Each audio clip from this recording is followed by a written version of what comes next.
موبایل مو سنبال کا کتونکو دا مین روډ دی چرته کې چې دا ټرن دی نو دا ټرن دومره خطرناک دی زمونږ ورکه تانیدار راځي هغه له به ورکړي ښه دا پیسې ولې اوچتې کوي دا دی ستا دي تا سره چې اوچت کا دا جی ټرافیک انچارج جهانگیر خان په دې موقع باندې راغی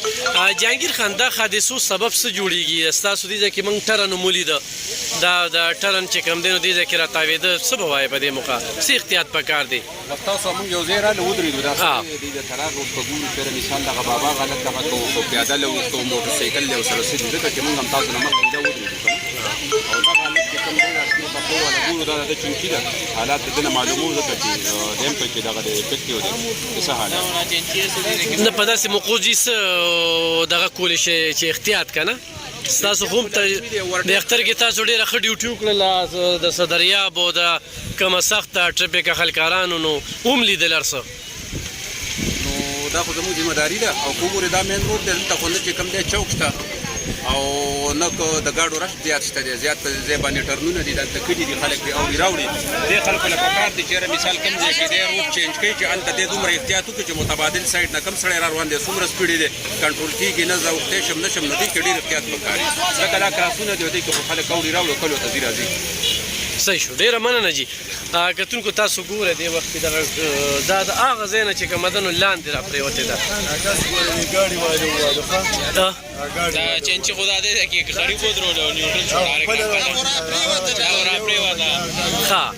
ښه دا دلته ولاړو چینچی ول درې هغه د ورمنډه کسله چینچي نیوټرل ډایرکټ راښکته لاړه په خپله ښه راشه دې خو استاذه دا څنګه چلو یاره دا هغه بابا راوړېده زه هغه له ورغوړېدم ښه ګاډي مې دغه هغې وو ګاډي وو دې ګاډي بابا له ورغوړېده زما ګاډي ودرونې وکړله دوی کې دونه انسانیت نه و چې زما ګاډي رامنې کړی وو زما ګاډي دې خوا راغی نو په کار و چا نیوټل کړی و یا په کار و ګیر کې اچولي و بریک یې نیولي نو دا به نور راغورځېدی نو چې تا ګاډي ښه نیوټل کړی و بریک کې دې والي و بیا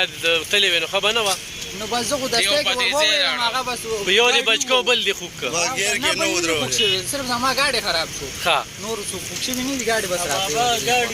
بابا ګاډي بل ګاډي وو نو هغه ورسره واچو ګاډي ښه کتونکو د انسانیت تقاضا وه دې ملګري د استاد چې کوم دی نو دونه پتا دی کې چې هغه بابا یې بچ کو خو دلته کې بس ګاډي روان پرېښود هغه ګاډي چې کوم دی نو هغه راغی دغه ټیم کې خو دا ګاډي چا رانیولې وې نو دې به لاندې نه را پرېوده نو دا هغه بابا د بچ کېدو دپاره چې کوم دی نو د خپله رشکه پکې خرابه شوله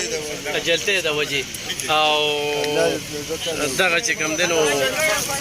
بهرحال احتیاط ډېر زیات ضروري دی کتونکو دا موږ تاسو ته موږ هم په دې روډ باندې دا اکسیډنټ حادثه تاسو وینئ او ګاډی کوم دی ګاډی کوم یې ولې کوم زه پې بند شو خیر دی ها ګاډي یو لاړه که نه لاړه ګاډي تللی به ها نو کتونکو به لږ احتیاط پکار دی او دغه احتیاط ستاسو دپاره پیدامند دی چېرته هم چې ټرن دی هغه ځای کې ډېر زیات احتیاط کوئ ډېره مننه خوشحاله اوسئ الله خیر کړی دی لا دې وخته پورې څه داسې نقصان نه دی شوي هسپتال ته رسولي